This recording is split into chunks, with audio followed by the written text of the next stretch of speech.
સુરતમાં નાની ઉંમરે જ ભણેલા ગણેલા એવા ડૉક્ટરે ગળે ફાંસો ખાઈ આપઘાત કરી લેતા ચકચાર મચી જવા પામી છે. સુરત નવી સિવિલ હોસ્પિટલના બોયઝ પીજીના રૂમ નંબર 1005માં માઇક્રોબાયોલોજીના વિભાગના 28 વર્ષીય ડૉક્ટરે આપઘાત કરતા હાલ સનસનાટી મચી જવા પામી હતી. તો ઘટનાની જાણ થતાં જ ખાટોદરા પોલીસ તાત્કાલિક સ્થળ પર પહોંચી હતી અને હોસ્ટેલમાં રહેતા અન્ય તબીબોના નિવેદનો સહિતની કાર્યવાહી હાથ ધરી છે. સુરતમાં એક યુવાન ડૉક્ટરે આપઘાત કરી લેતા હાલ ચકચાર મચી જવા પામી છે. સુરત નવી સિવિલ હોસ્પિટલના બોયઝ પીજીના રૂમ નંબર 1005માં રહેતા મૂળ અરવલ્લી મોડાસાના 28 વર્ષીય ડૉક્ટર હર્ષ પંડ્યાએ આપઘાત કર્યોની ઘટના સામે આવી છે. હર્ષ પંડ્યા માઇક્રોબાયોલોજી વિભાગમાં તબીબ તરીકે ફરજ બજાવતા હતા. તો પ્રાથમિક માહિતી મુજબ તબીબે રૂમમાં પંખા સાથે દોરી બાંધી ગળે ફાંસો ખાઈ જીવન ટૂંકાવ્યું હતું. આજે હર્ષ પંડ્યા હોસ્પિટલમાં પોતાની નિયમિત ફરજ પર હાજર ન રહેતા સિનિયર તબીબે તેમને ફોન કર્યો હતો. જો કે તેમનો ફોન બંધ આવતો હોવાથી સિનિયરે હોસ્ટેલમાં રહેતા અન્ય સાથી રેસિડેન્ટ તબીબને રૂમ પર જઈ તપાસ કરવા જણાવ્યું હતું. સાથી તબીબ જ્યારે પીજી હોસ્ટેલના રૂમ નંબર 1005 પર પહોંચ્યા ત્યારે રૂમનો દરવાજો અંદરથી બંધ હતો. તબીબોએ ડૉક્ટર હર્ષને બૂમો પાડી દરવાજો ખોલવા ઘણો પ્રયાસ કર્યો, પરંતુ અંદરથી કોઈ પ્રતિસાદ મળ્યો ન હતો. આખરે તબીબોએ હોસ્ટેલના સિક્યુરિટી સ્ટાફને સાથે રાખીને દરવાજો તોડી પાડ્યો હતો.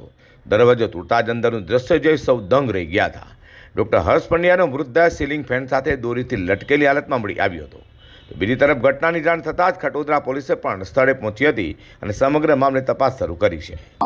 આજે સુરત સિવિલ ખાતે ગવર્મેન્ટ મેડિકલ કોલેજ સુરત ખાતે માઇક્રોલોજી વિભાગમાં ફર્સ્ટ યર રેસિડેન્ટે સુસાઇડ કર્યો છે. હર્ષ પંડ્યા એમનું નામ છે.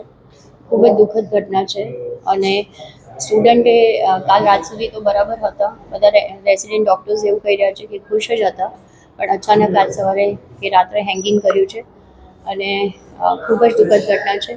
ડીન સાહેબ બી રસ્તામાં જ છે અને એમના એચઓડી બી રસ્તામાં છે અને અહીંયા હું ખાસ પેશન્ટ જોવા આવી હતી તો મને ખબર પડી તો તરત જ હું દોડી આવી. અહીંયા સ્ટુડન્ટે સુસાઇડ કર્યું છે. બહુ દુઃખની વાત છે. યંગ ડૉક્ટરને એટલું જ સલાહ આપીશ કે લાઈફ મોસ્ટ ઇમ્પોર્ટન્ટ છે.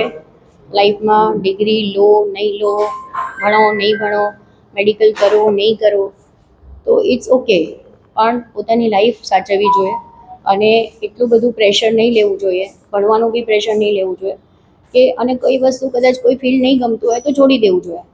ફિલ્ડ જબરજસ્તી ના લો. જબરજસ્તી સિલેક્શન કોઈ દિવસ કોઈ ફિલ્ડનું કરવું નહીં. તો પોલીસ દ્વારા હોસ્ટેલમાં રહેતા અન્ય તબીબોના નિવેદન લેવાઈ રહ્યા છે, જ્યારે આપઘાત પાછળનું ચોક્કસ કારણ જાણવા તપાસ હાથ ધરાઈ છે. આ ઘટનાને પગલે નવી સિવિલ હોસ્પિટલના તબીબી આલમમાં પણ શોકનો માહોલ છવાઈ જવા પામ્યો છે.